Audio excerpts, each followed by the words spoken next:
Hello everyone.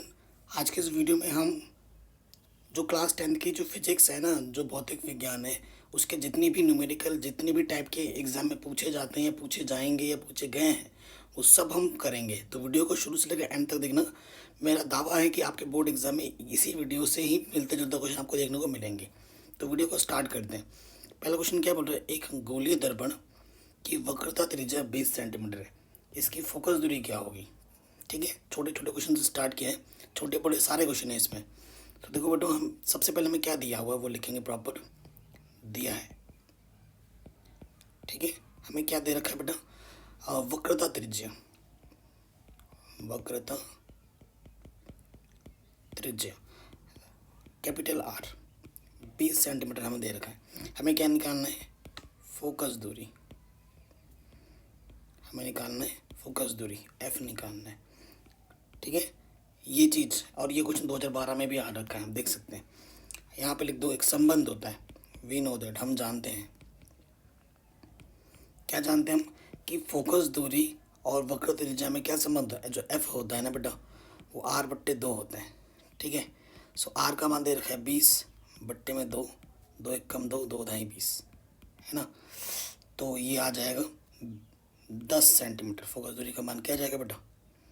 10 centimetre. ये आपका answer आ जाएगा। एक नंबर में ये क्वेश्चन आपके एग्जाम में आ सकता है। ठीक है, अगला क्वेश्चन है, एक उत्तल लेंस की फोकस दूरी 40 सेंटीमीटर है, लेंस की शक्ति का मान क्या होगा? उत्तल लेंस की फोकस दूरी धनात्मक होती है, अवतल लेंस की फोकस दूरी ऋणात्मक होती है। नोट करके लिख लो अगर आपको नहीं पता है तो। ठीक है, तो सबसे पहले देखो बेटा, दिया है, क्योंकि उत्तल लेंस है, उत्तल लेंस है तो फोकस दूरी बेटा क्या होगा? प्लस में लिखेंगे फोकस दूरी। ठीक है, एफ बराबर दे रखा है 40 सेंटीमीटर। लेंस की शक्ति का मान निकालना है, लेंस की शक्ति का मान यानी कि पी, पावर का मान निकालना है। ठीक है, कोई दिक्कत नहीं है। देखो, सूत्र आपको पता होगा, क्योंकि सेंटीमीटर में है ना, तो सेंटीमीटर में सूत्र होगा तो क्या होगा बेटा? पी बराबर होता है 100/F, अगर सेंटीमीटर में है तो। अगर फोकस दूरी का मान सेंटीमीटर में है तो ये 100, F का मान क्या बेटा? 40 सेंटीमीटर। 0 से 0 कटा, 10 को भाग देंगे 40 से, ये आ जाएगा 2.5। डी का मतलब डायोप्टर, तो पी का मात्रक क्या होता है? डायोप्टर होता है, तो आंसर आ जाएगा 2.5 डायोप्टर। ठीक है, ये आपका आंसर आ जाएगा। और अगर फोकस दूरी मीटर में दे रखा होता तो पी का मान होता है 1/F।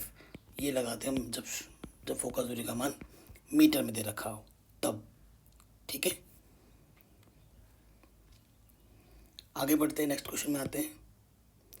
कह रहे हैं प्लस का 2.5, ठीक है, और माइनस का 1.5 क्षमता के दो लेंस परस्पर संपर्क में रखे गए हैं, इस संयोजन की क्षमता क्या होगी? ठीक है, इसके संयोजन की क्षमता क्या होगी? बहुत ही आसान क्वेश्चन है, एक नंबर में पूछा जा सकता है। सो देखो बेटा, दिया क्या है? दिया है हमारे पास जो लेंस की क्षमता P1 है, ठीक है, P1 वो हमें दे रखा है 2.5 डायोप्टर, जो P2 दे रखा है माइनस के 1.5 डायोप्टर। ठीक है, तो संयोजन की क्षमता क्या होगी? बस जोड़ देना, संयोजन का मतलब जोड़ देना।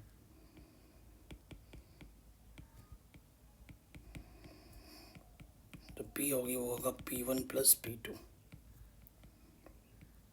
ये हो जाएगी। ठीक है, सो P1 का मान कितना बेटा? 2.5, P2 का मान क्या? माइनस के 1.5।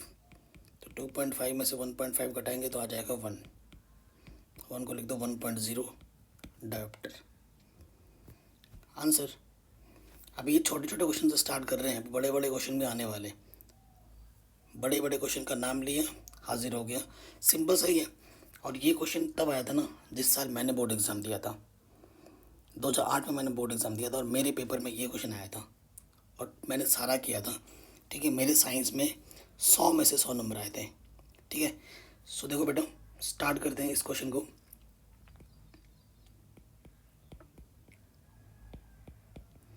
दिया है, सबसे पहले देखो बेटा क्वेश्चन क्या दिया, पर कोई अवतल दर्पण, अवतल दर्पण आपके सामने 40 सेंटीमीटर की दूरी पर रखा हुआ है, यानी कि यूँ दे रखा है, किसी बिंब का 3 गुना आवर्धित बड़ा वास्तविक प्रतिबिंब बनाता है। जितना मतलब बिंब की ऊंचाई होगी ना, तो जो प्रतिबिंब की ऊंचाई होगी उसका 3 गुना होगा। प्रतिबिंब दर्पण से कितनी दूरी पर बनेगा, ठीक है, यानी कि आपको वी निकालना है। प्रतिबिंब दर्पण से कितनी दूरी पर बनेगा वो आपको निकालना है, यानी कि वी निकालना है। तो क्वेश्चन पे आ जाते हैं। सबसे पहले हमें क्या दे रखा है, यू, ठीक है। देखो क्या बोला है, दर्पण के सामने 10 सेंटीमीटर दूरी पर रखा जाता है, तो यू दे रखा है 10, तो लिखेंगे माइनस, यू हमेशा माइनस में लिखा जाता है, ठीक है, माइनस के 10 सेंटीमीटर। प्रतिबिंब की लंबाई क्या है, प्रतिबिंब की लंबाई एच डैश, बोला है कि जो एच डैश है ना वो एच की 3 गुनी है, ठीक है। मतलब एच क्या होता है, वस्तु की लंबाई। तो जो एच हमारा क्या है ना, जहाँ एच, यहाँ लिख दो, जहाँ एच क्या है बेटा, वस्तु की लंबाई, एच डैश होता है प्रतिबिंब की लंबाई। तो जो प्रतिबिंब की लंबाई एच डैश है वो वस्तु की लंबाई की 3 गुनी है, ये क्वेश्चन में बोला गया है, ठीक है। अब देखो प्रतिबिंब, क्योंकि अवतल दर्पण है और क्या बोला है, वास्तविक प्रतिबिंब बनाता है, ठीक है। तो जो आवर्धन होता है बेटा वो हमेशा माइनस में होगा, ठीक है, ये एक नोट करने वाली बात है, ठीक है। आवर्धन माइनस में होगा, ठीक है। सो आपको पता है एम, एम को हम क्या बोलते हैं बेटा, आवर्धन। आवर्धन का सूत्र क्या होता है, आवर्धन का सूत्र होता है प्रतिबिंब की ऊंचाई बट्टा वस्तु की ऊंचाई, है ना, एच डैश बट्टा एच होता है, ये आपको पता है। लेकिन दर्पण है, देखो यहाँ पर लिख सकते हो, चूंकि चूंकि प्रतिबिंब वास्तविक है तो आवर्धन का मान क्या होगा बेटा, माइनस में होगा, ये नोट करके लिखना। चूंकि प्रतिबिंब वास्तविक है अर्थात आवर्धन का मान ऋणात्मक होगा। इसी वजह से यहाँ पर देखो बेटा, एम का जो भी मान है, एच डैश का मान क्या है बेटा 3h, और ये बट्टे में एच, एच से एच कट गया तो 3 आया है, लेकिन लिखेंगे माइनस का 3, एम का मान लिखेंगे माइनस का 3, कोई दिक्कत कोई परेशानी नहीं है। लेकिन हमें क्या निकालना है, प्रतिबिंब दर्पण से कितनी दूरी पर है, यानी कि हमें वी निकालना है, हमें वी निकालना है, ओके। हम इसी तरीके से क्यों कर रहे हैं, क्योंकि हमें फोकस दूरी नहीं दे रखा है, इसमें फोकस दूरी दिया रहता तो हम दर्पण सूत्र लगा के निकाल देते, लेकिन फोकस दूरी भी नहीं पता है, आवर्धन दे रखा है इसने, इसी वजह से ये क्वेश्चन इंपॉर्टेंट है और ये पूछा गया है। और आपको फिर से बताएं, जो आवर्धन होता है बेटा, आवर्धन एम को हम लिख सकते हैं माइनस के बी बट्टा यू, ये भी आपका आवर्धन का सूत्र ही होता है, ठीक है, किसमें, दर्पण में। तो माइनस के भी बट्टा यू, और एम का मान क्या दे रखा है बेटा, माइनस के 3, माइनस से माइनस कटा, भी यू का मान हमारे पास क्या दे रखा है क्वेश्चन में, माइनस के 10, और इधर 3, तिरछे गुणा कर दोगे 10 3 30, तो वी का मान आ जाएगा माइनस के 30 सेंटीमीटर, ठीक है। यहाँ पर माइनस चिन्ह लगा पड़ा है, यहाँ पर माइनस आया ना, तो इसका मतलब क्या है, कैसे लिखोगे, प्रतिबिंब, यहाँ पर लिखो, अतः प्रतिबिंब दर्पण से 30 सेंटीमीटर की दूरी पर उसके सामने बनेगा, क्योंकि माइनस है, सामने बनेगा, ये लाइन इंपॉर्टेंट है, ठीक है। माइनस जब आएगा तो सामने बने, प्लस आएगा तो पीछे बनता। आशा करता हूँ ये आपको समझ में आ गया होगा, ठीक है ना। तो आगे बढ़ते हैं नेक्स्ट क्वेश्चन में। किसी भी क्वेश्चन में थोड़ा सा भी डाउट दिक्कत लगे तो फटाक से एक बार दोबारा देख लेना है, ठीक है। अगले क्वेश्चन में आ जाते हैं, बहुत ही शानदार क्वेश्चन है, ठीक है, एग्जाम में आ सकता है, जिस क्वेश्चन का वेट कर रहे थे वो आ चुका है, और ऐसे क्वेश्चन मैंने पहले भी बहुत करा रखे हैं। कह रहे 15 सेंटीमीटर फोकस दूरी के किसी उत्तल दर्पण की फोकस दूरी प्लस में होती है, कोई बिंब 10 सेंटीमीटर दूरी पर रखा गया है, यानी कि यू दे रखा है आपका माइनस के 10, प्रतिबिंब की स्थिति तथा प्रकृति का ज्ञात कीजिए। बहुत ही शानदार क्वेश्चन है, ठीक है, हल करते हैं। देखिए तो सबसे पहले बेटा देखो दिया है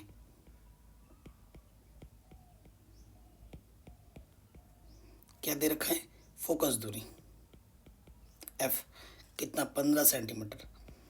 क्योंकि कैसा है बेटा, उत्तल दर्पण है, उत्तल दर्पण के लिए फोकस दूरी प्लस में होती है, तो एफ का मान प्लस में आ जाएगा। अगर अवतल होता तो प्लस में भी दिया होता तो लिखते हैं माइनस में, है ना। और यू, ये बेटा हमें क्या दे रखा है 10 सेंटीमीटर, तो यू का मान आ जाएगा 10 सेंटीमीटर। हमेशा माइनस में लगाते हैं यू, कोई दिक्कत नहीं है। कैसा है बेटा, ये दर्पण है, हमें क्या निकालना है, पहले तो एफ पता है, यू पता है, हमें वी निकालना है, ठीक है। तो और चूंकि दर्पण सूत्र से, दर्पण का सूत्र अलग लगता है, लेंस का सूत्र अलग लगता है, आपको पता होगा, है ना। क्वेश्चन में ध्यान रखना, दर्पण है कि तुम लेंस का लगा दे रहे हो तो आंसर गलत आएगा, ठीक है।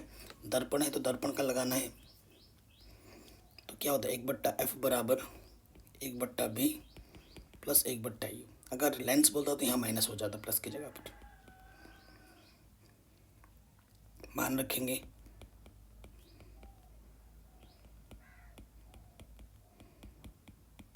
ठीक, अरे भाई यू का मान तो 10 दे रखा था ना, मैंने 15 रख दिया। हल करते हैं। अब बेटा हल करना आपको आना चाहिए, प्लस गुणा माइनस माइनस होता है, और माइनस वाला इधर आके क्या हो जाएगा बच्चों प्लस, इस तरफ 1/v बचा। ओके, हल करते हैं। लॉसअप आ जाएगा 15, 30 आ जाएगा, 15 दूनी 30, 2 एकम 2, 10 3 30, 3 एकम 3, 1/v ये आ जाएगा 5/30, ठीक है।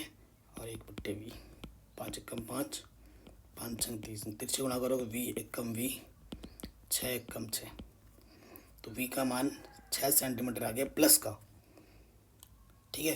तो प्लस को मतलब जब आता है पीछे बनता है, माइनस आने पर सामने बनता है, तो क्या लिखोगे, अर्थात प्रतिबिंब, प्रतिबिंब दर्पण, दर्पण के पीछे की ओर, दर्पण के पीछे की ओर 6 सेंटीमीटर दूर बनेगा, ठीक है, पीछे की ओर, ये इंपॉर्टेंट है। अब देखो धनात्मक आया है, ठीक है, v का मान क्या है पॉजिटिव आया, इससे आप ये लगा सकते हो नोट, चूंकि धनात्मक चिन्ह यह दर्शाता है कि प्रतिबिंब सीधा तथा आभासी होगा।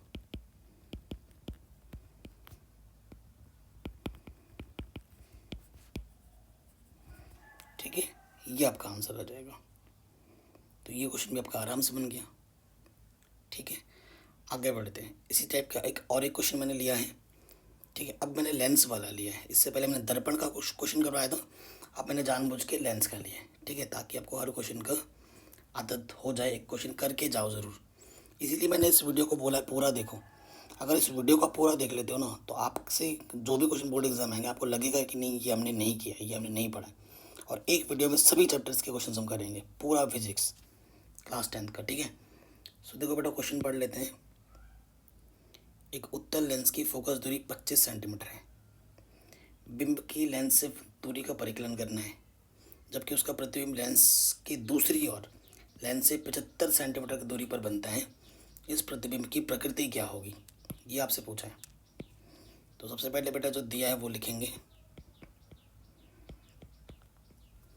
फोकस दूरी 25 सेंटीमीटर। उत्तल लेंस की फोकस दूरी धनात्मक होती है, तो फोकस दूरी हमें दे रखा है 25 सेंटीमीटर, ठीक है।